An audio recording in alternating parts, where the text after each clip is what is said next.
mystery and horror, the air itself is filled with monsters.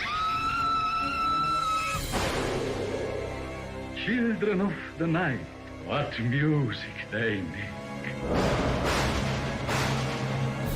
He's alive! He's alive! Well, hello, all you monster fiends, and thank you for joining us for another deep dive, factoid-filled episode exploring Hollywood's most famous monsters. I am your mistress of ceremony, Sam, and I'm joined, as always, by Dan from Bleeding Marvelous. Say hello, Dan. I don't think a person should run unless they're being chased. Hiya! Hiya, that's some good advice, actually. Courtesy of one Elijah Wood. Yes. Wise words from such a young man at the time. Well, hi everyone. Welcome to a new episode of the Monsters Up North podcast. This week we're heading back to the 90s. It was the 90s.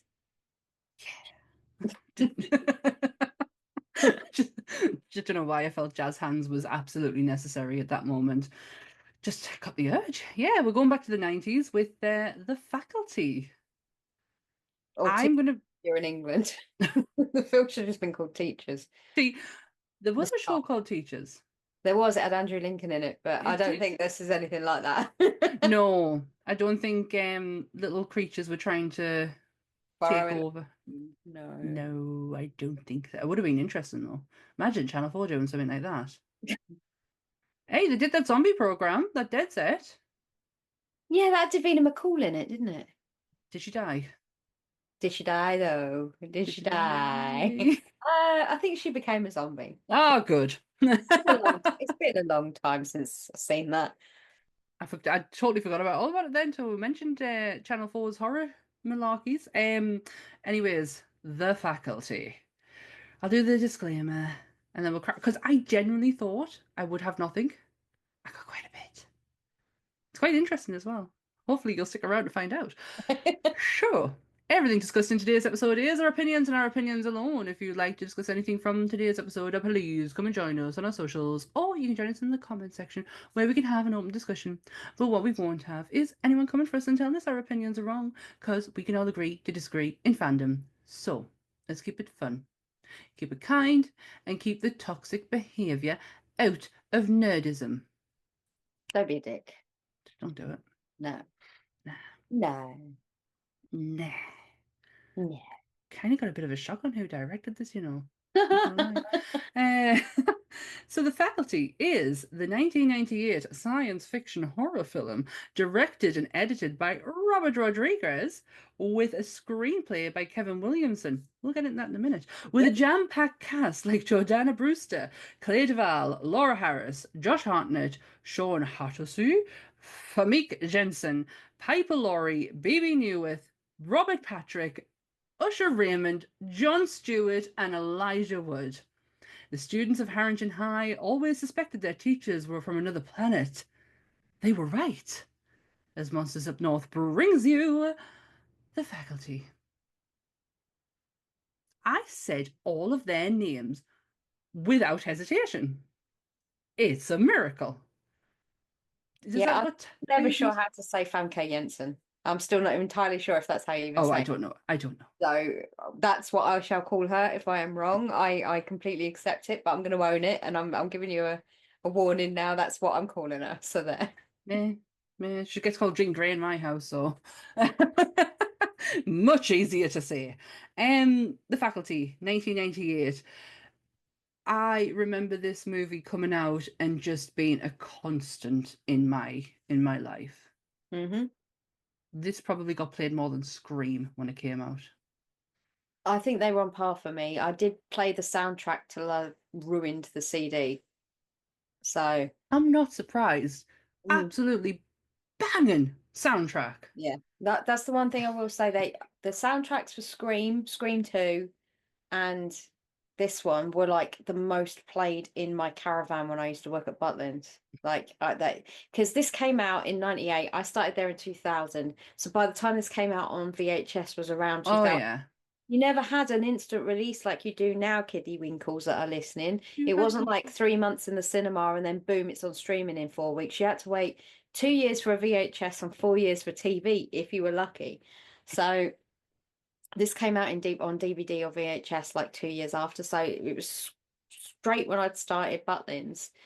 I remember I had it and it was just one of those that I used to fall asleep to and watch and like have on all the time. Yeah. And CD was like, The Offspring, Kids Aren't All Right. Oh, Just when that like kicks in at the beginning. Yeah. You know, when people say that when the Dimensions thing comes up and they're like, what do you think of? It's that song. Yeah, and I will say, and I know I've brought this up a lot on the page, but I do think that the opening to Kids Aren't All Right is very similar to the Buffy theme tune. Like, Yeah, 100%. And I had this with someone before and they were like, no, no, no, no, no. And then I said, go away and listen to it. They came back and went, no, all right, I get where you're coming from. It's not the same. I'm not saying it's the same, but it's very similar. So yeah, that you got Schools Out on there. You've got the list of another brick on the wall, which isn't Creed, Soul Asylum. Yeah, well, yeah. Class of '99, which was just Tom Morello. It was loads of people on that one. Garbage, Stabbing Westward, Sheryl Crow, Oasis. We won't talk about them, but yeah, just so many songs that were on that album, and it was insane, absolutely insane. It was, like I say, it was a double CD if I remember rightly. What's I can't. I might have just bought the deluxe edition because it was the first one I saw and picked up. I was a very impulsive when it came to my music. I would always just, if they didn't have the normal one, I'd pay more for the expensive one because I wanted it that badly. Do you know what I mean? And I didn't need it. Let me let me say I didn't need it. I just wanted it. So hey, if you want, you get. No, I did find not long ago a case in my garage, and I was like, "Oh, what's that? That looks familiar." It was my CD case. Oh, blimey! Oh, that was like just pure like new metal to start with, and you can see where my music is like changing and changing and changing. They would take put in the like respective little. You had your front cover, and then it was like. Yeah, that kind of case. Didn't need the cases, but you had to keep the insides because you had to read all of the dedications that they made at the end of their album. And sometimes you had lyrics on them. So, like, yes, you did. Oh, we are showing our ages. In 1990, sorry, David Wenchner and Bruce Kimmel actually wrote the first draft of the script and sent it out. Nobody wanted it. No, because it was very different. Yes, and it wasn't until the success of Scream, obviously we've spoke about this countless amount of times, that Miramax, bought the script and really rushed to production because like we got to get on this. Like, look at what Scream's done, and then there's others coming out, and this really does fit into that aesthetic of the 90s teen horror. And it fits in beautifully. But the Weinsteins decided that they want. I know. When I saw when the names come up last night, I was like, "What? No." If it's of the time, it's of the time. So exactly. They brought in good old Kevin Williamson to come in and do complete rewrites, keeping the story very basic, rewriting the dialogue and adding some new characters to make it hip and down with the kids. I found this part interesting because this movie doesn't actually exist. Original Williamson was set to direct the film, but he chose not to, so he could direct his self-penned script Teaching Mrs. Pringle. I give Paul shit for this film all the time and tell him that he's making it up. I've never seen the film. Because he's making it up. Helen Mirren in it because I only found that out when I watched a YouTube video probably in the last couple of days. I would have said it was a made-up film. Sounds like Mrs. Tiggy Winkle and Peter Rabbit. So, I'm going to be honest with you. I would have told Paul he made I've given him so much shit over the years saying that it's just made up. He even brought the poster to an episode. I'm like, you've just put that together. Like, it's shit. Photoshopped that. Yeah, and it was the Weinsteins who then brought in Robert Rodriguez, which I don't know if it's something like I just didn't think of or I forgot, but when I saw his name last night, I went, hey, where did you come from? we're so used to like sticking in with horror that he's not teen horror. Mm. He was hot off of the Dusk Till Dawn when he did this. So they were trying to capitalize because they obviously it was so different. Um he'd done Mariachi, I think it was, or Desperado, one of them just before. Yeah, so he'd worked with Salma Hayek a lot already. So he had the confidence of working with people that he knew as well. But he was brought on and he was such a fanboy of Kevin Williamson's. Mm. So there was a mutual level of respect. So he said, like, I was going to be like assistant director until Kevin backed out, and then they just went to me, no, you're doing it. And he was like, cool, shit. Yeah. Shit. So- I watched the making of last night, and all it was just there was no talking in it. It was just scenes after scene after scene. Oh, I started watching that as well, but it was just too much between It's every scene where it ended, poof, and then you went, poof. I was like, oh no, no, yeah. no, can't. It was him, and why were they all wearing bandanas? Was it just to keep their hair in like neat condition? Because Josh Hartnett had one. I mean, fuck that over fucking hair. Josh Hartnett had one on. Clea DuVall had one on, and I was like, I wonder if it's like just to keep their hair in place. Well, maybe they were just copying Robert because Robert he lives in weird hats and Well, bandanas and stuff, doesn't he? So this is what got us. I was like, he was sitting behind a camera, cuddling a guitar. yeah, I'm like, dude, have you ever changed in the last 20 years? Because he if does you it on go and every watch, movie. Yeah, go and watch The Mandalorian, behind the scenes, because he directed a couple of episodes of that. He's sitting fucking hugging a guitar. yeah, because he's really good friends with John Favreau, isn't he? So it's Yeah. just like it's when you start to see how he's gone from the Mariachi, which was one of his first, El Mariachi, which was one of his first Yeah. movies, to go up to through Desperado, through Dusk Till Dawn, going up Planet Terror, Faculty, and then out to where he is now. It's just you see this like this curve of this unassuming guy that just sort of got thrusted into the limelight from having a really successful movie with Quentin Tarantino. But I'm not saying he rode on Tarantino's coattails, but No, because Tarantino was involved and Rodriguez and him sort of I feel like them two are on the same coattails, yeah. and they were in this together. I've always thought that with them two. I've never thought one is better than the other. But I kind of see them as a bit of a partnership. Yeah, so that's why I feel like I'm not him stepping away intentionally, but this was the first thing I realized that, he directed that wasn't what I would call a Rodriguez movie. No, I didn't say I don't know if I forgot or I just generally didn't know, but I did get a shock. Um, another movie that comes out on Christmas. This came out Yeah. on Christmas Day. Yeah, and that absolutely buggered it at the box office. So they basically had a budget of 15 million for this movie, and which is a nice healthy budget. That's not a sniff to be sniffed at in 98 at all. And then they made 40.3 million, but they said the reason why it made that little, even though they said it was a nice, comfortable amount, they were happy with it. It was for a horror movie in the teen genre at the time, it made money, a lot of money for them, and they were happy, more than double. And they did say that it was hindered because it wasn't a Christmas movie and it was No. released on Christmas Day. And people in America, I know over here we're not so much like that, but people in America love a feel-good movie at Christmas. That's why they have the Hallmark Channel and Christmas TV and stuff like that. Me, if I see a Christmas song, I turn it off.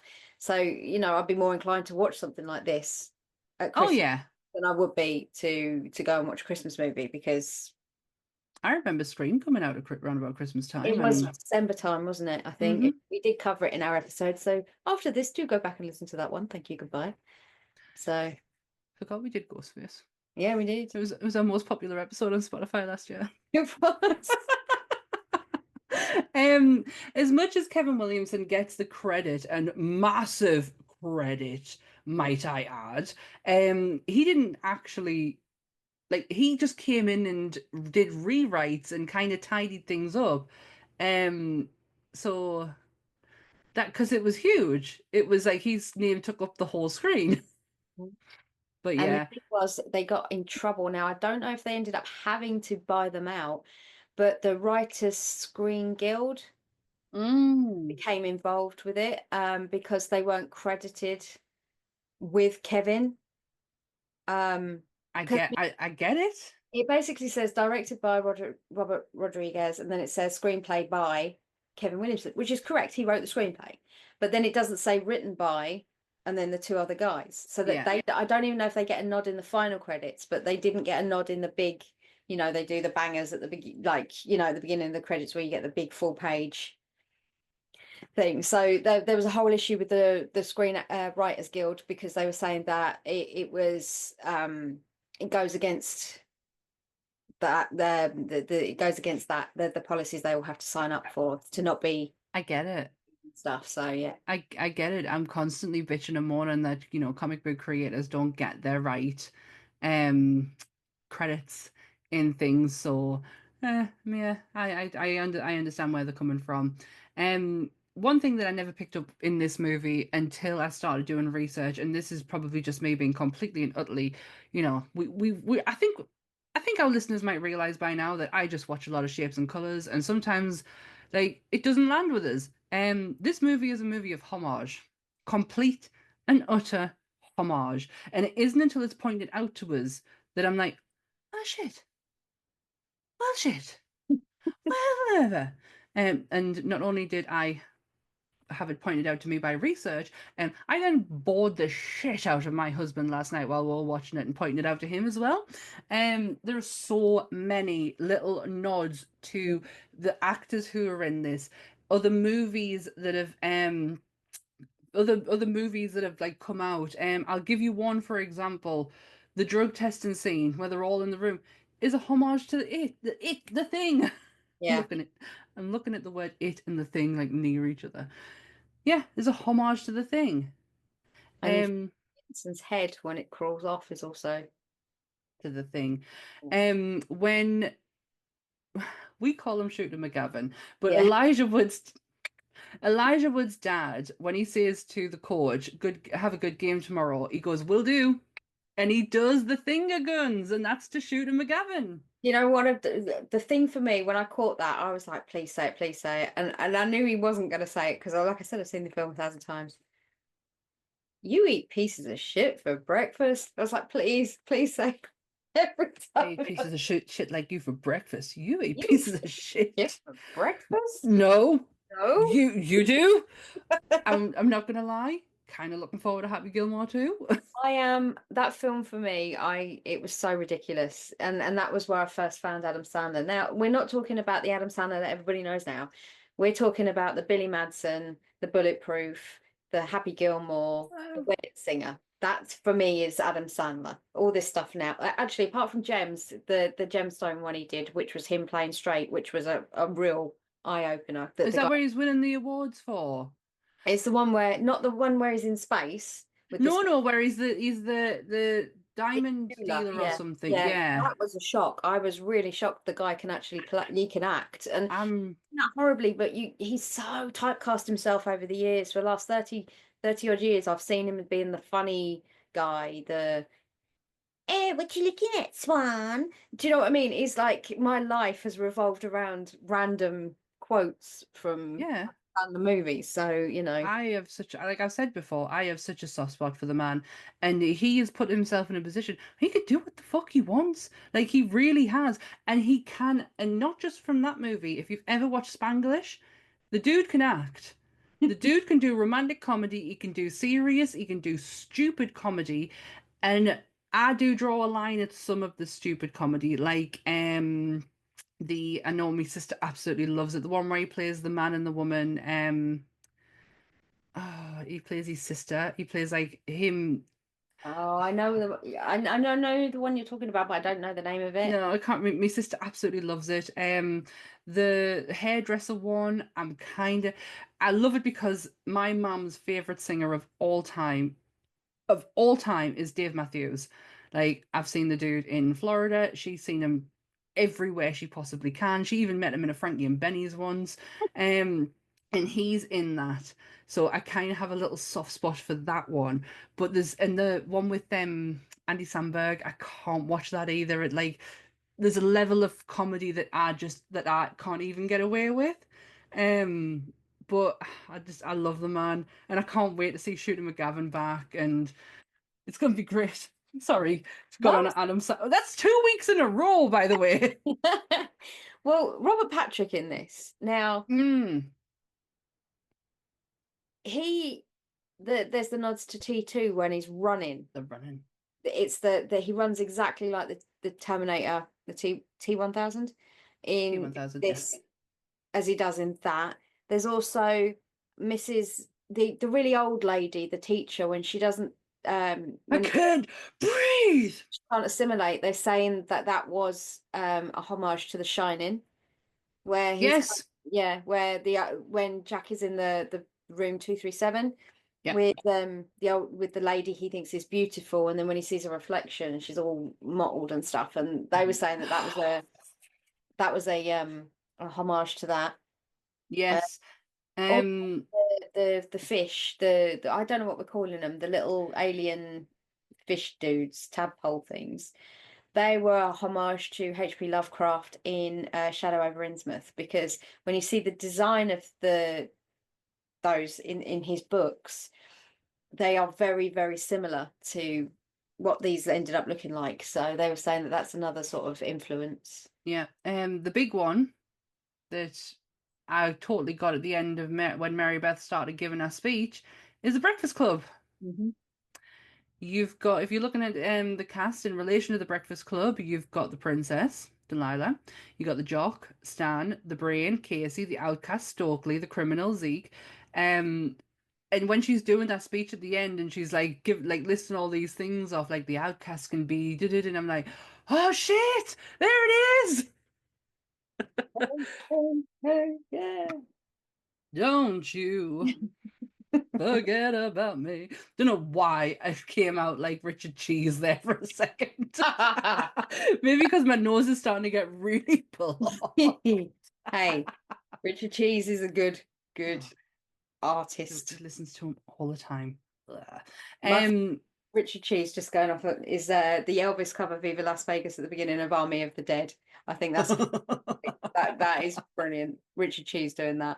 But anyway, I digress. Next. I digress. Yeah, we did the Shooter McGavin one. Obviously the big one is Invader of the Body Snatchers. Did you notice me screen grab that I did from? You haven't seen it, have you? So on it, when I'm doing the promotion, I've got a little pattern now of how I do things. So when it comes down to the audio and that completely up, and it's had a little bit of time to settle, I take a screen grab of YouTube, and then I get the actual like episode poster that we use, and like one's on. I got us doing the Donaldson. I was so proud of myself. I knew you hadn't seen it. Yeah, no. Looks great. Looks absolutely great. Did you know that Gillian Anderson turned down the role for Valerie Drake? Yes, yeah, which would have been weird because her and Robert Patrick ended up working together for X-Files in the end. Oh my god, yeah, I forgot about that. I didn't watch it then. David Duchovny, didn't he? So yeah, I didn't watch it then. My mum's kind of obsessed with the X-Files, so she actually liked him. She didn't mind him. She was like, oh, I don't kind of miss Duchovny. And then when he came back, she was like, It's where I stop. Well, the role of Delilah was originally written for one person and one person alone, but she ended up turning it down because she felt like it was too similar to a character she was already playing. That was Charisma Carpenter. That was the last fact I managed to get out to Ant last night. And I was like, just one more thing. That was meant to be Charisma Carpenter. But also, Sarah Michelle Gellar also turned down the title role because again... The reason why she was approached was because she was also in another Kevin Williamson teen drama / horror drama, which was I Know What You Did Last Summer. Obviously, she played oh god, I've forgotten her name. Anyway, Helen, that's it. Oh, I pulled that out of my arse. You did. Yeah, she played Helen, and so that was a Kevin Williamson one. Sense. And then I mean, there's even a nod to this and Scream at the bit where Zeke's selling the pornos out of his boot of his car, because they come over and they go, Neve Campbell and Jennifer Love Hewitt, right? He's like, yeah, full frontal. So they were like, it was Kevin nodding to Neve being in Scream and Jennifer Love Hewitt obviously being the main final girl in I Know What You Did Last Summer. So it like he even got that in there, and I was just like, that's a really weird way to do it, but okie dokie. Just want to reflect on one certain person's hair choices in this movie, Mr. Hartnett. He did it on purpose. He did it on purpose. That's where I was going with it. He acknowledged that he literally was doing it because the studios hated it. He did it for this and he did it for H2O. And he kept on cutting his own hair. And you can tell in this one, not so much in H2O. You can tell he's grew it out a bit, but in this one, you can see where he's been cutting around his fringe. Well, the irony is, I think H2O came out 4 or 5 months prior to this. I don't know if it was filmed, but you know, when it was filmed in like order or what, but it definitely came out 5 months before.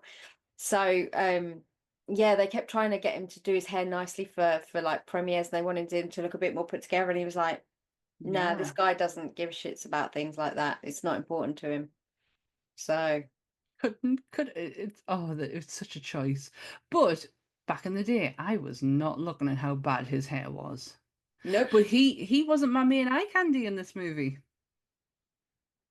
I had such a soft spot, and I can't understand it now. What now?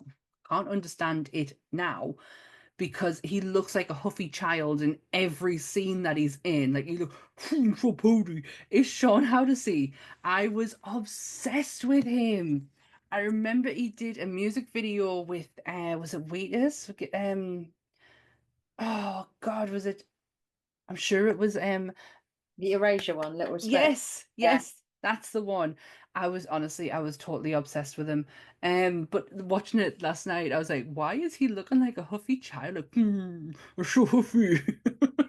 He appears in the first episode of the TV show called The Pit that's just come out. And he's only in it for like a minute or two. And you know when you have that moment where you go, that's a grown-up, but I know him. Why do I know him? Oh my God, that's him from The Faculty. And it literally took me no seconds for my mental Rolodex to get there, because he still looks like him, but he looks like a dad. And I'm like a huffy dad. I mean, I never get surprised at people getting old. I'm not one of these people who don't understand that people get old. No, but I do get a shock though. Yeah, because when you watch them, it's like that moment in time, and that's how you know them. So when you actually see them, yeah, I think that's why for a lot of people, diverting a little bit here, but when everybody saw Brendan Fraser for the first time in a long time, and the shock everybody got from that was like, yeah, that was like, oh, okay. Yeah. Mine is always and forever Devon Sawyer. Just looking at him and like, what, you grew up like. And Macaulay Culkin is another one, and I know that's kind of obvious. Like you for years we wondered what Macaulay Culkin looked like because nobody had seen him for a long time. The Mila Kunis years were not kind to him. But there were his healthy years though. Somewhere. Oh, well, yeah. he's in a good place now. Yeah, he married Brenda Song, and they've got kids together now. Oh, she is just adorable. Like she was Lee, wasn't she? She is absolutely adorable. Like the way that they are around each other, and the fact that they asked him how he felt because his brother is like just fucking riding high, isn't he? Yeah. I think he's a double S coming in now, maybe, or is it? Right, hang on, it's Rory, or was it Kieran? No, Kieran. Rory's the one you don't like. Rory's the one who gives me the creeps. Kieran's the one in Succession. Yeah. Yes. I don't know if it's this might be his first Oscar, and like, but he's won a fair few awards over the last few years, and Macaulay was asked. It feels weird not saying Macaulay Culkin. It was asked how he felt about it, and he went, "I cried." I was like, "He did it." Somewhere when he was like watching. Yeah. We're talking about famous families. I can actually tie that back to this film, because there is a character in this film that you see quite a lot, but you don't really know her name or you don't know anything about her really. You just know she's the girl that slaps the shit out of her boyfriend and they're consistently fighting all the way through it until they're not. Right, you can tell the people who the girl is because I know who she is. Yeah. But the boy is Yeah. Bobby from Scary Movie. Exactly. And the reason why Scary Movie was called Scary Movie was because that was the written name of Scream up until it actually getting bought. It was the working title for Scream, Scary Movie. So when the Wayans brothers took that to parody Scream, Yeah, it was when a we were whole watching, thing. when But we yeah, were watching it last night, and went, "Who the fuck is that one? It's fucking Bobby, man." yeah. Anyway, so he's fighting her or she's fighting him. And she is actually Summer Phoenix. So she is the sister of the brothers Leaf, formerly known as Leaf, Leaf. who is Well, now River. that's his real name is Leaf. Yeah, River and not River, shit me. River's gone. Joaquin. So Joaquin, yes. so yeah, bear with me because it gets confusing because I always knew him as Leaf, Joaquin. Me too, from Parenthood. Parenthood. You know, all the way through all the films that I ever saw him in, he was Leaf, and then all of a sudden he was Joaquin, and I was like, "Is that another brother?" You know, you had that moment where you're like, Yeah, you had to because there was a lot of them, wasn't there? "At Oh, one there was point, made out to be a lot of them. yeah." But yeah, she's the sister of the Phoenixes. Yeah, So she's the late River Phoenix's sister, and she's credited as "Fuck You Girl," and yeah, he's credited as "Fuck You Boy."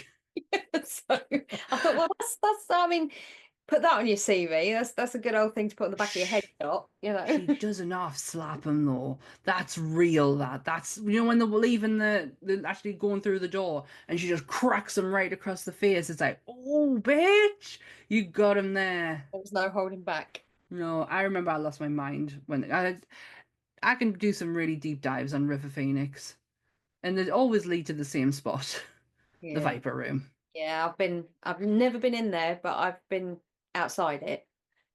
I've technically been inside if you class YouTube as a. Well, yeah, but yeah, no, I've actually physically been outside a couple of I times know. because the Deathly Departed, Dearly Departed tour thing, they take you past and they play the 911 tape, and when Oh, you're is it? Oh, is it wacky? Is it wacky? When Mhm. oh no, I don't.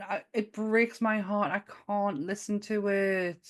Kind of it's part of the tour, so they have like they say I to you, get that. put your fingers in your ears if you don't want to listen, but yeah. Yeah. And you get to hear a lot of 911 calls when you're driving around and they're talking about, oh, this happened, like Whitney Houston. You hear that one for when you go past where she passed away, and you hear a lot, and that one was by far the most distressing out of all of them. He's so Good. young. He sounds so He was about 14 or 15, I think. He young. Yeah, might have he's been a bit older, I could be well. wrong, but you know, The one of the urban myths of River Phoenix's death is that because it's Johnny Depp's club, and what? everyone was like, "Oh, Johnny Depp was inside." Flint, he wasn't. It was actually Flea from Red Hot Chili Peppers, who actually was River Phoenix's best bud. Um, never got over it. Never got over that night.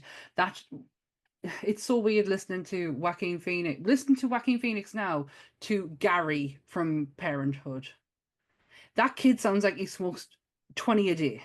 Yeah. He's got that husky, gravelly voice. Yeah, it's a lot. It's a big change, and you don't notice it so much now. But his hair lip was very very prominent when he was growing up.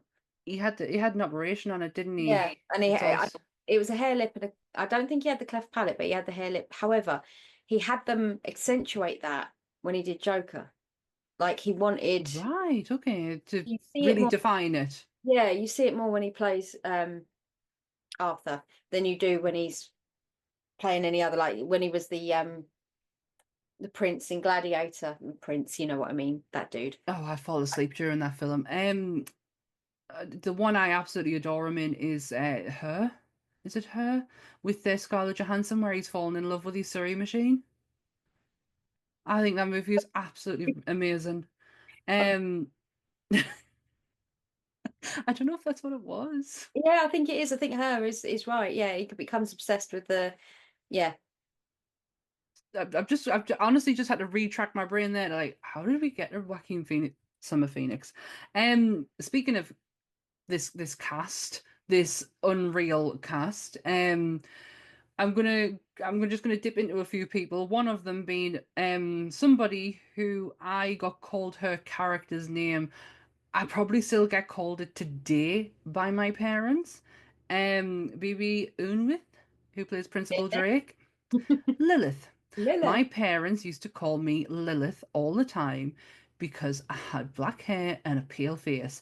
And it wasn't until I was watching last night and when she's peeping her head out, trying to open the thingy, and she's shouting at shouting at Piper Laurie to open up, and her face it's fucking white. I was like, I get it. Yeah, she was Bibi Newirth was Lilith in Cheers, and she played Frasier Crane's wife, and then went on to be Frasier Crane's wife in Frasier, well, ex-wife, in Frasier, and she was very, very famous for being a bit of a bitch, but she was kind of a likable bitch at the same time. Like, they worked really well. She had her moments, but there would always seem to come there was always a common ground, wasn't there? And Frederick kind of like was that gap that bridged them both together. But yeah, I got called Lilith. I think it was my passport photograph. And I used to call us Lilith all the time. Brilliant. They thought they were being offensive. I was loving it. She was stunning. Yeah, I mean, goes to show as well, because that was 98. So Cheers was mid-80s. And it obviously went through all the different women. So you had Shelley Long, you had Kirstie Alley, you had, and then I think there was another person in there somewhere. But yeah, I think it ran for 4 or 5 years, maybe. It was enough for me to enough for me to be named after one of the characters. That is not even a joke. That's where my name comes from. It's Sam from Cheers. Ted Danson. Thank Christ I didn't gamble with Ted Danson. No, it's true. Another one who I've just said, Piper Laurie. Mrs. They're all Olsen. gonna laugh at you. Do you know what? I can't hear her anymore saying it. I hear you saying it. They're all gonna laugh at you. You can screen grab that one for the next. Hey, you don't realize how many times I have been tempted to get your little catchphrases in there, your little things that you do. Just and I don't want. Just do it. Oh, hang on, I don't want to get sued by Nike. So no, I'm going to say don't. Don't do it. Yeah. Psychology. Oh my gosh. Actually, before we go any further and before I forget to mention, I do want to go through the cast and the amazing cast that it is. Fucking Tommy Hilfiger, man. Of its time. Oh, absolutely. I mean, who didn't wear Tommy Girl? I fucking did. But I didn't realize, obviously, again, until it's pointed out to us, I'm not looking at it, but every single person had a Tommy Hilfiger item on. Even Stokely and Stan end up wearing the same fucking top. She's got it on one day, he's got it on the next. Yeah, they did a whole big promotional thing. The product placement within the movie, but the agreement was once they'd done the movie to promote the clothes line, they had to do adverts. All the character guys had to do ads afterwards to sell the items. So yeah, I mean, to be honest with you, very of its time, because I don't know anyone wears that anymore. But like, do you know what? I'm not exactly a fashionista myself, but I'm obsessed with costume. Oh, what happened? Oh my god, I've just seen the light. Out. Okay, just make me jump. It's all right. Sorry, I can't breathe properly. The life just left your face. All the lights. I've got like a great big rig light. No, I've got a cupboard of light, like a cupboard, like a. Oh, your LED lights and that. Yeah, and I think the fuse just went because it just went, and they all just went off. So this is fine. So it's not this plug. I just think the fuse in that plug went. Oh my gosh! It was the noise, not the lights going out. Noise. I was like, what the hell is that? Okay, we've both had a fright moment with lights. If you can remember when I was at my mum's and the light dimmed. Jeez, Louise. Oh my gosh! Over there, you're making me nervous. It's all right. As long as it don't start fucking moving, you're okay. That's what I was just like. Oh, hang on, just making some horrible noises. Okay. Give me a second. Oh God. Like that. That's a no from me. Thank you. Sorry. I'm not even pausing it. You can all witness it. Lord. Please don't blow 'em. Just trying to move everything away from it just in case. Everyone can now see what Dan sits on when she's doing the podcast is her beanbag chair. Yeah, it's very fashionable, don't you know? You also see the really cool stuff behind Dan that you don't actually get to see because she's sitting there. What's the tin? Is it a popcorn tin? Yeah, it's Ghost. Ghost. Oh, okay. Right, I don't know what that is, but I've moved it, so let's just hope that that stops making that noise because that scared me. I don't like that noise. Are you good? Hiya! Hiya! I wasn't even going to pause it. I was like, just let it run. Let it go. Yeah, so that's me having a mild panic attack because that would just be another thing on a list of shit to go wrong. Yeah, that is the promotional stuff from Right Here, Right Now, the Ghost movie that came out behind me. Oh, that's right. So it's the popcorn bucket and the drinks thingy. Did you get a drink in it? No, because I don't like doing that. I'm one of No, these me people. neither. Don't ruin it. Nope. I don't want to carry something dirty home. Thank you. Exactly. No. You good? Yes. It stopped making that sizzling noise. It just kept going zzz, zzz, I and would I'm have like, shit a brick. I'd Yeah. be leaving the house. I don't do stuff like that. Like it when the fire alarm went off in the you know when the batteries run out. Yeah. That went in the kitchen not long ago, and we ended up ripping it off the wall because Yeah. I just didn't know another way to get it off. It's almost like it was cemented in there. And Ant was like, "We'll be fine, man, as long as there's no live wires and this that and that." And I went, "Shut the fuck up! Just stop trying to scare us." Yeah. Where were we? That's a good question.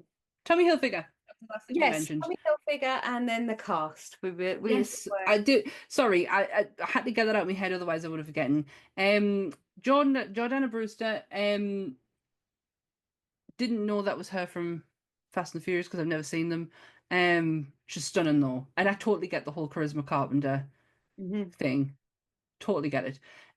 But the one who I looked up to, absolutely idolized, probably still do today, is Clea DuVall as Stokely.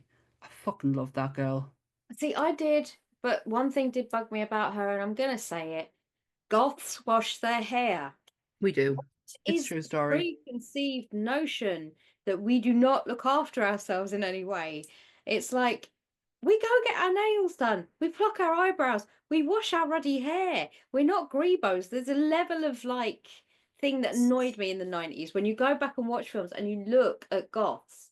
The American perception in movies of goths is so weird. It is just like you look like you're dirty. I Yeah. can't put my No. finger. You look dirty. I get that. And it always bugged me about Stokely. I was like, just wash your hair, Stokely.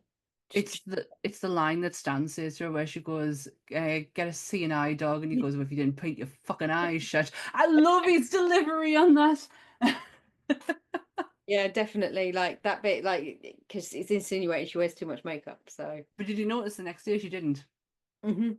She actually toned it down because she's obviously obsessed with him, which I totally get. But yeah, the look of Stokely obviously like kind of rings true with me, like the goth girl, and especially Right. at that time as well. And yeah, I loved her. Um, the name that really I kept saying it over and over and again last night, Daniel von Bargen. The teacher guy. Yeah. What a name. He's that guy you see in everything, Not but now, can't he's dead. remember what he's been in. Yeah, no, but do you know what I mean? There was a period of time where he was that man that was in everything, and you couldn't put your finger on what you'd seen him in before because IMDb back then wasn't a thing. So No. you just had to try and remember. Stormtroop Troopers for me. That's what I remember him from. And then realized he died in 2015. I was like, oh, that's so sad. That's Which really is sad. weird because Starship Troopers is referenced to by one of the writers that when Stokely and Casey are having that conversation in the Yes. library, they talk about two of the authors, the guy who wrote Body Snatchers, and another guy who wrote Starship Troopers, and it was the novel Starship Troopers. As far as I'm aware, now I do apologize because I didn't really look into this, but I'm sure it's the novel that led to the screenplay of what we see now. But I whether mean, it's I should know. I've done an episode of this in the Nerdy Up North podcast, and can't remember. Cannot remember. Oh, speaking of cast, obviously, again, as we were going to, Jon Stewart. Love the man. Love the man. The man just makes, and he's so good at arguing. Such a good arguer. I love him. And I love how easy he can catch out dumb people. Oh, 100%. The thing about Jon Stewart for me though is I first met him in an Adam Sandler movie. He was in Big Daddy. And he also played I think he's played quite a few guys in Adam's movies over the years, but he was in Big Daddy and he was his best friend, and He's the one that's going away. that's where I first saw him. So for me it was Do you know, like I always might have knew been him the as same. an actor before I knew him as a TV political commentator-y evening show man. Yeah, he used to do the Daily Show. Mhm. But that obviously you're probably right. That probably was the same. Was Big Daddy, and then I love watching people take down Bill O'Reilly from who was of Fox News. Now, not because he got sacked, because he's a dick. But Jon Stewart is legendary for taking down that man, like just knocking him down a peg or two. And the best part about it is John is like he's laughing while he's doing it because he doesn't realize like he doesn't give a shit. Like what you want to refer to, what he's talking about, John debunks it, moves on, and it's just like, but he's still twittering. It's so good. He's such a good art, and he did a lot for firefighters, with 9/11 and getting some. I don't know. I don't know enough about it to talk about it fully, but I know that he has done a lot for firefighters and possibly veterans. I could be pushing that a little bit, but again, he's just brilliant. Also another homage is his name. His name is Edward Furlong. Yes. Yeah. I thought that was pretty cool. I mean, this whole movie is basic. We have to remember that Kevin Williamson was coming hot off of Scream. Scream was about horror movie tropes, so he used so many of these things in Scream, and then he reapplied it for this But in a because different manner. it was totally different. And not as subtle, I wouldn't say, because I feel like a lot of them were quite subtle unless you were a real horror fan.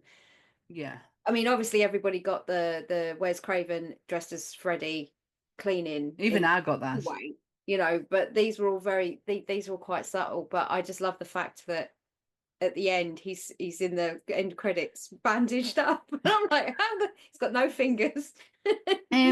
Got a patch on his eye and that. And I'm like, how the hell did that happen? I've got a couple of questions to ask about the film, which was bothering us last night. But the last one I want to talk about is Casey Connor, which is Elijah Wood, who doesn't get a top crediting. Answer me this. Is this a Josh Hartnett or Elijah Wood movie? I would say of the time, it was a Josh Hartnett movie. Of now, it is an Elijah Wood movie. Yeah. Well, that's what we landed on last night because I was like, he doesn't even get top billing. Like this is Elijah Wood, but this is not Elijah Wood. No, Elijah Wood had only played bit parts. This was one of his first, like I say, lead roles, but main roles where he was in a substantial amount of them, because his very first role, if I remember, was in Back to the Future. He's the little kid in the game. Played on the arcade machine in Back to the Future too, isn't it? Yeah. Eyes were beautiful in that. But this is the movie. If Elijah Wood isn't in this movie, Elijah Wood potentially is not Elijah Wood as we know today. He is just, the bit character part. Because there's another guy in this movie who, if you are a nerd, and I mean a nerd, you'll know that Harry Knowles is in this movie, and Harry Knowles is one of the internet's first nerds. He is the big guy with the red hair in the faculty room. He was the nerd of all nerds. He is the spoiler guy. He is the guy who's writing the reviews. Shit ton of controversy over the years, sexual assault charges. But he's even referenced in Fanboys, the movie, Ethan Spooley plays him. Like he was the shits. Like he was the Simpson big deal. comic book guy off of him. Yes, that's right.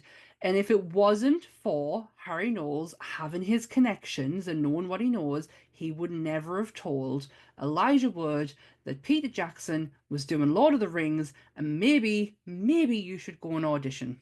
If you can do a good enough faux English accent. Although I'm still leaning on towards the fact that I would never have said Elijah Wood was playing English as Frodo, but He's just soft. It's just a soft-natured voice. I don't distinct it with an English accent. I don't distinct it with American. It's just Frodo. He's very sweet and wouldn't get in shit if it wasn't for Sam. But hey, that's a different podcast for a different day. Because yeah, I've got a few questions to ask about the movie. Yeah. So, how did they come back to life?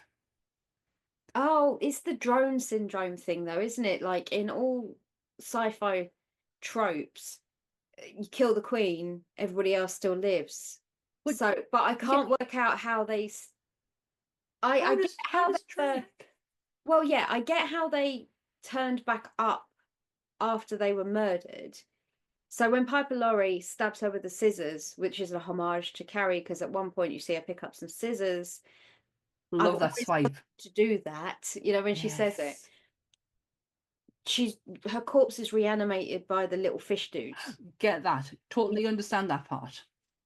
So I can only think that the little fish alien dudes did something to kickstart the metabolism system, body functions, brain, which doesn't make any sense really in the grand scheme of things, but sci-fi. I can only think that did something to the whole.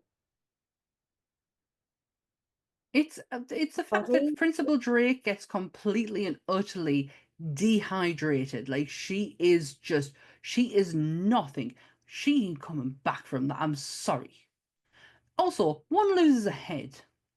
Another gets He has a scarf around it at the end. who's Like- putting that head I want to know who's putting that head back on. And Jon Stewart's got an eye patch and Yeah. like a weird But bag.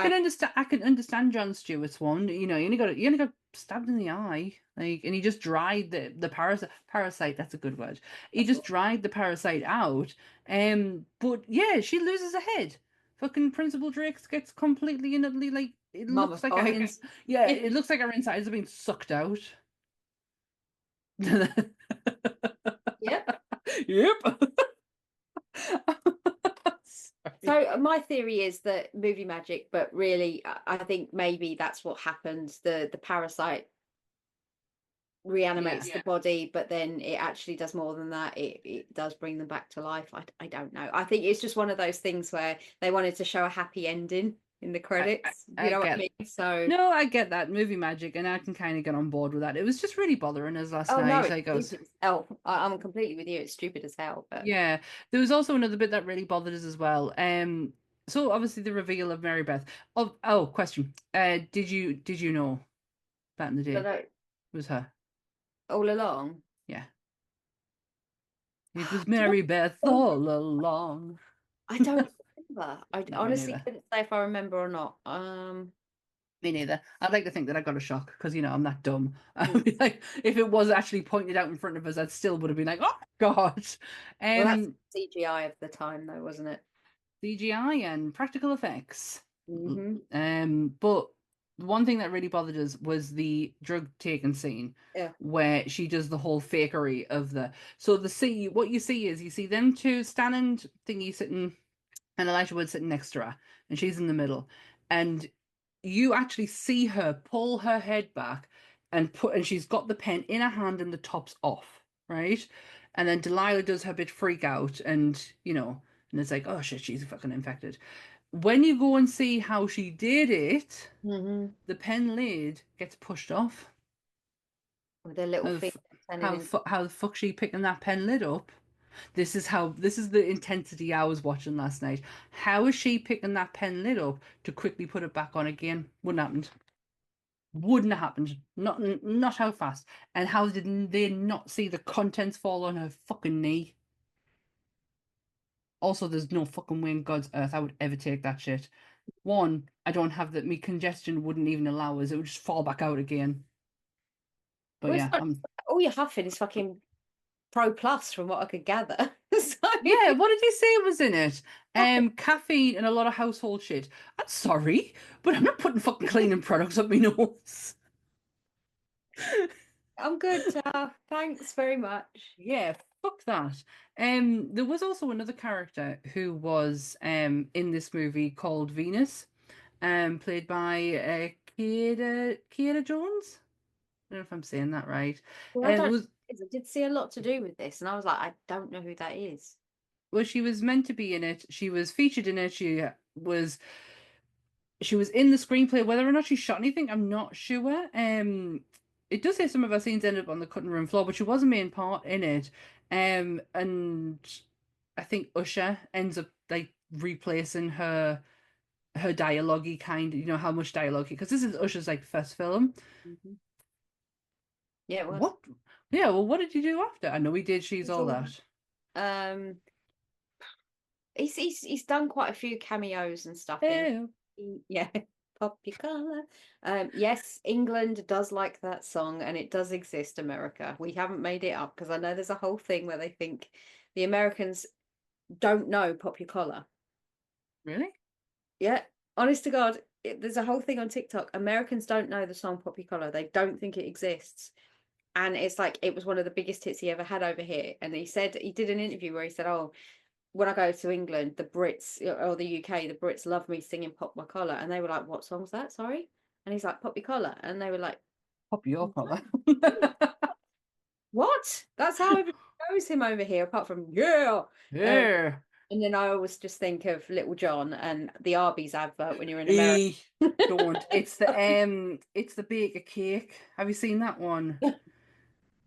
It's the oh my God, my nephew was obsessed with them, like Sporticus or something like that, and it's them and it's if you I'm gonna find the video, I'll send you it later on. It's funny as fuck. I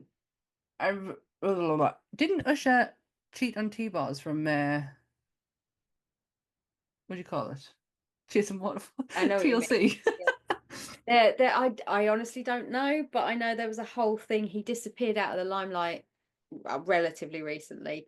I say recently, for the last 5 to 10 years, because there was that whole lawsuit where a load of women took him to court because he gave them all herpes, allegedly. He also got a fan pregnant. That's what he did. Yeah, so there's this whole that he dropped out of the limelight, and then with all the Diddy shit coming up again now, he's Fucking like hide. being pulled out, and he's trying to pull back on that. He doesn't want, obviously I'm he gonna was run for the hills. yeah, Diddy was his guardian, wasn't he? Yes. So Yeah. we'll be With sure regard, seeing some more of Usher soon, but I don't think it's going to be willingly. I don't think he's going to be wanting to. well, this Kidada. It's Kidada. Kidada. Hmm. Kidada. She was actually in the Tommy Jeans commercial. Right.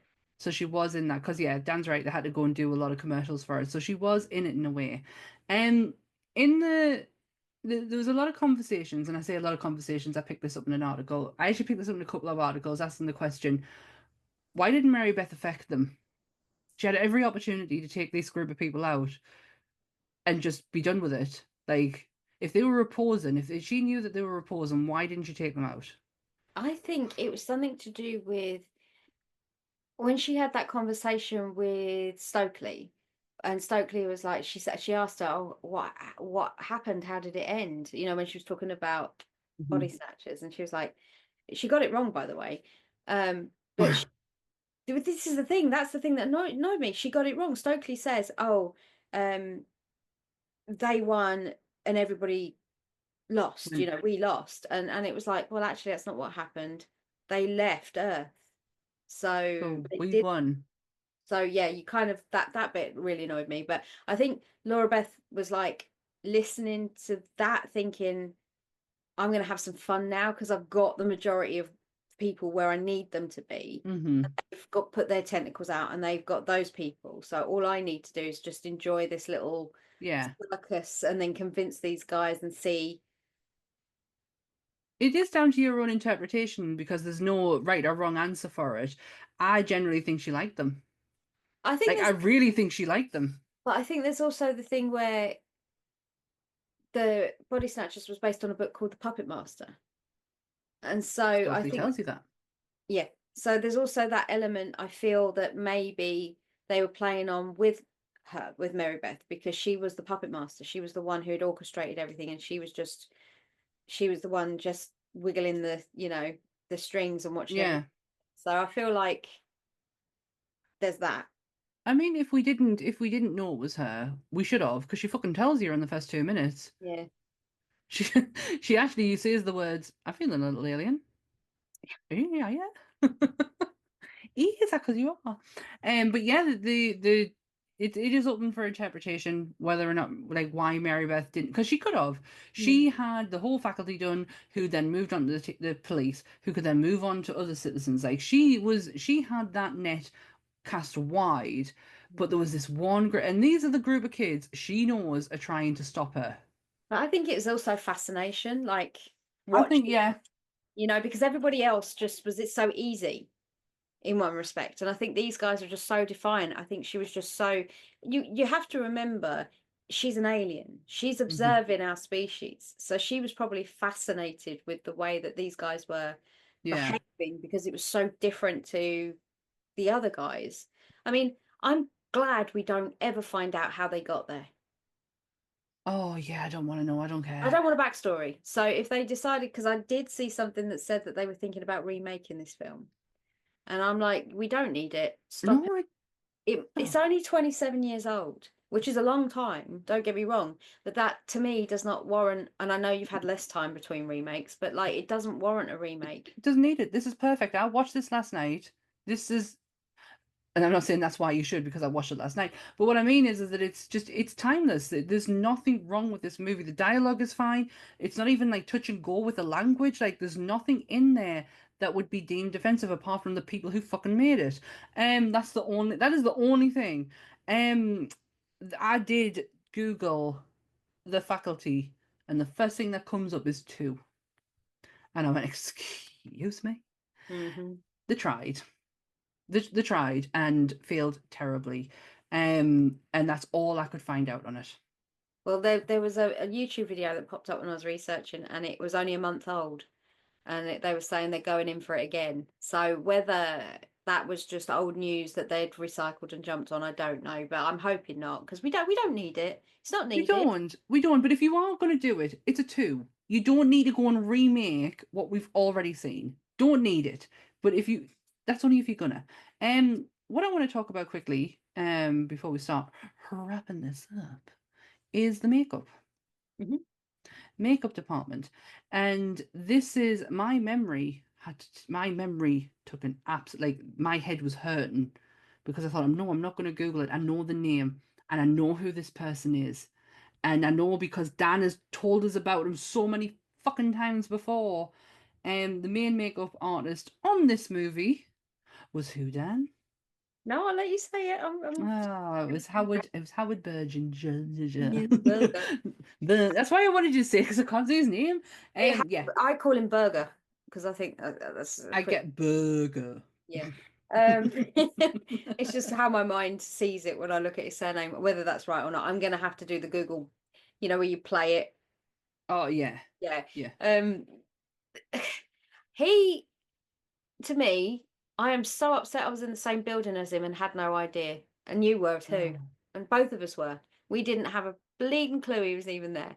And that man has been responsible for my childhood, yeah, my teenage years, yeah. my 20s, Hmm. my 30s. Hmm. Every movie that I've watched, I could, Every movie you've watched as well, people. he has had some finger in a pie to do with it. Also, he worked with Tom Savini for a while. Obviously, that's where they all started out. That's how they all knew each other before him and Robert and Greg got together. So, it's Howard has this knack of seeing things in such a different way. Yeah, he really does. So, The creature design on here, and I will class it as a creature because that's what essentially you see in the. I love the little parasite, the design Mm. of it, the exoskeleton kind of look to it, the tentacles, and especially when Stokely puts a hand out and it kind of like does like the nerve. It's the nerves, Yeah. the nerve lines. It's the teeth for me.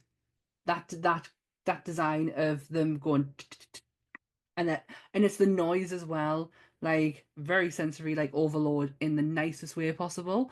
But that creature design at the end with her, She looked like a tree. she Like looked amazing. Mary Beth looked like a tree. I felt like, It was more, I felt like more oceany, like more like oh yeah, octopusy, the tentacly, tentacles especially. very Hmm. flowy.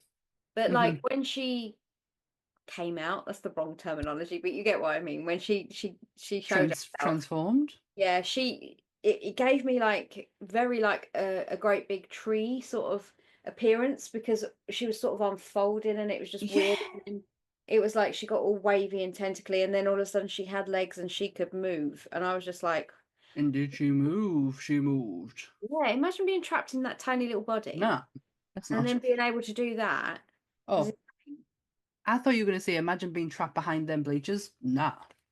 There's no fucking way. I'd be squished. No way in God's I am that clumsy. I would be like I'm not as fast as Elijah would. But that design is a combination of CGI and practical.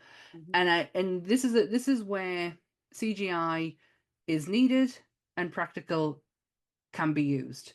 Because if you can't use practical, then CGI is your next best bet. But if you can, do. And they did. And the head that you see that's with Elijah, it's real. I also like the wormy thingies that go into his face. I love that. Shoots the minis It like looks painful. that looks horrid. Yeah. Yeah. And did you notice when the footballers, which by the way is a real football team, the Hmm. footballers, they were all real. Um, did you notice when they were doing it, they weren't doing the whole hooking it up. They were just dropping them in. Hmm. So they had like a handful of these like little parasites and would just have one. Have one. Have one in your pocket. Have one in your fucking ear. Yeah. Nah. um, but yeah, I didn't. To be honest, I didn't go into a great deal because there wasn't really a great deal of information out there on makeup, and it's really starting to get on my nerves now. When all I want to do is talk about makeup, costume, and all we're getting is names of people, and we've talked about these people before. We've told you their that's what I'm looking for. Provenance, Yeah. their history, their yeah. Yeah. So we know what it is they're capable of, but like anything to do with like the procedures or stuff like what inf I tell you what really has fascinated me over the last few days. I've been watching I watch a lot of YouTube and I've been watching I think it's GQ who've been getting actors to go through, but it's their costumes, not Yep. their roles, but their costumes. And I watched Stephen Graham's the other day and the way he was describing things, I was like, why can't I find like information out about this? Like how the costumes come about, like how every costume designer he works with knows that he gets into character because of his costuming. So they always go so authentic with them because they want to get the best performance out of him. And I was like, why can't I find information? Or am I not looking in the right places? It's probably keywords we're not using, but I also do think there isn't a lot out there. I think when you want to research the special effects, makeup effects side of things, you have to actually purchase books. You have to Right. do you have to That go kind of out and get homework. the books because for some reason they think that people aren't interested. We are. We're here. I kind of get that. I get that feeling. Whether that's the case or not, I don't know, but I kind of get that feeling. Oh, it's sad. And costume wise, if you want to talk about costumes, it's pretty much just how the 90s looked, to be fair. It's exactly how the 90s looked. I wore the long sleeve t-shirt underneath the short sleeve t-shirt. I was actually wearing that the other day, to be fair.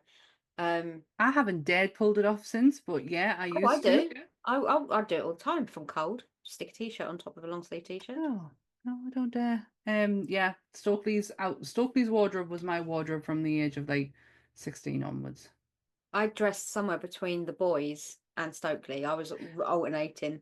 I used to dress with the baggy trousers, the long sleeve t-shirts, the skater boy kind of look, which was how I used to look. That's how we started. Because let's be fair, that's how we started. So Limp Bizkit's got a lot to answer for. I was pre-Limp Bizkit. I even had the hair twisted in the. They weren't like dreads or anything like that, but they were like the hard twists, like you know, you saw the girls with the twists with the bands in. Do you know what I can picture right now is Eliza Dushku in Bring It On when she has them in. That's Looks exactly cool how I as used to do my hair.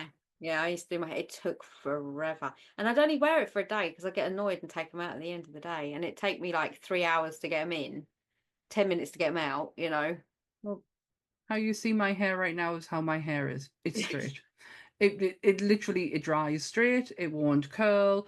It's so bloody. You know, I used to have to plait my hair, or my sister would plait my hair for me, on a nighttime wet, and then I would just pull it out and have like the kinky. That, but honestly, by the end of the day, it was straight again. It was back to being straight. Like I've been very grateful for the hair that I've got, like, and how fast I can grow it, and how it's quite thick. But downsides, can't curl it. I remember my hairdresser curling it once. Fell out by the time I got to the door. I was like, it's a waste of time. I don't think I've got any more on the faculty. I'm actually surprised at what I did have because I genuinely didn't think that I just thought another, you know, movie of the time. But no, there was quite a bit. Yeah, no, I'd say I'm pretty much done as well. Got to be honest. Pretty much done. Well, that's been the faculty. Next week, though. Next week. So Do you want me to do my tedious link? Oh shit! I am. Yes, yes, of course I do. Please. Oh, yes, of course I do. Dan's tedious link, everyone. Right. Piper Laurie played Mrs. Olsen, as we well know, is most famously known for playing Margaret White in Carrie. Carrie starred Nancy Allen, who played Chris the Bully. Nancy Allen played Patricia Gardner in Poltergeist 3 with Tom Skerritt. Tom Skerritt played Viper in Top Gun with Tom Cruise. And Tom Cruise was in Cocktail with Elizabeth Shue, and Elizabeth Shue played Chris in Adventures in Babysitting. Thank you. Ah, she did it. Thank you. But I was going to do it with BB Newworth, but it was a lot shorter with BB Newworth because BB Newworth was in Cheers, Tom Skerritt was in Cheers, and it literally linked that quickly. And I was like, no, I want to give it another layer or two there, please, and thank you. Nope, I like that, and I must keep remembering. I'm going to put it at the top. Remember Dan's tedious link. Do not cut her off. Other names for it. I feel like it should have some. Yeah, I feel like it's now getting worthy of a. It needs its own proper. In the comments or on our socials, wherever, if you can come up with a good name, a clean good name. You want to call it Dan's pointless link as well, because I will not be offended by that. So, well, I will. Don't use it. But yeah, let us know. You can come up with a name, and Dan can pick one. But next week, really excited. Only because I've never seen it before. What we're doing, Dan? We are doing the cannibalistic humanoid underground dwellers, aka Chud. Chud. Chud. Chud. We are going back to the 80s. I'm loving the 80s. I'm loving 80s horror at the moment. So I am so excited to do this. Never seen it. Heard the name. I mean, who hasn't heard of Chud? It's the most ridiculous thing. It's up there with ridiculous, a lot of the ridiculous 80s shit we've watched. Think Basket Case, think Return of the Dead, think, that kind of level of just stupid. I can't believe. And I can't believe we've done. I can't believe we've done Basket Case. Like, it still shocks me to this day.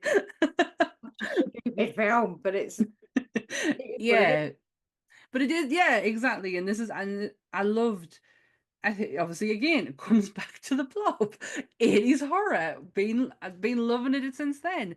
So I'm really excited for Chud next week. But this has been The Faculty. This episode goes up on Monday at 8 a.m. on the Nerdy Up North YouTube channel. If you hit the notification bell, you will be notified that the episode has dropped and you can watch it at your pleasure anytime throughout the day. Not for seeing any of our episodes. don't have to just watch it on that day. But the audio for that episode will also be available between 4 and 6 o'clock. May have been slightly early this week because I was off on Monday. But yes, anytime between 4 and 6 o'clock, the episode will be available from anywhere you get your podcast from. The links for Bleeding Marvelous, Nerdy Up North, Monsters Up North are where, Dan? Are they down there? Are they down there? Down there. You're gonna have to speak because you know what happens with my headphones, and I get like a panic on. I think I think my Bluetooth's dropped. They're down there. They're down there. Also, if you want to show your monster pride, you can actually purchase Monster Up North bracelets from bleedingmarvelous.com. Yeah, they're just a little something to get me and Sammy started to be able to possibly move on to bigger things at some point. So we might be able to bring you some t-shirts or something, some merch later on down the line. But start small.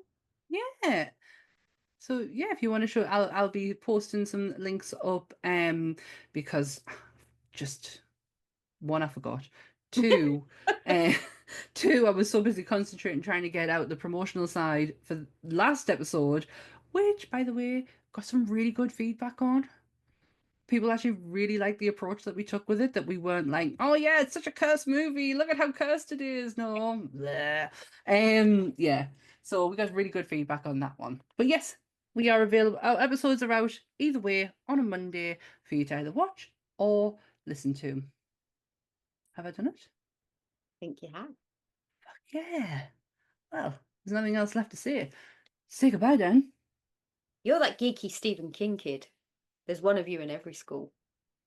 How did you know? Bye. Bye.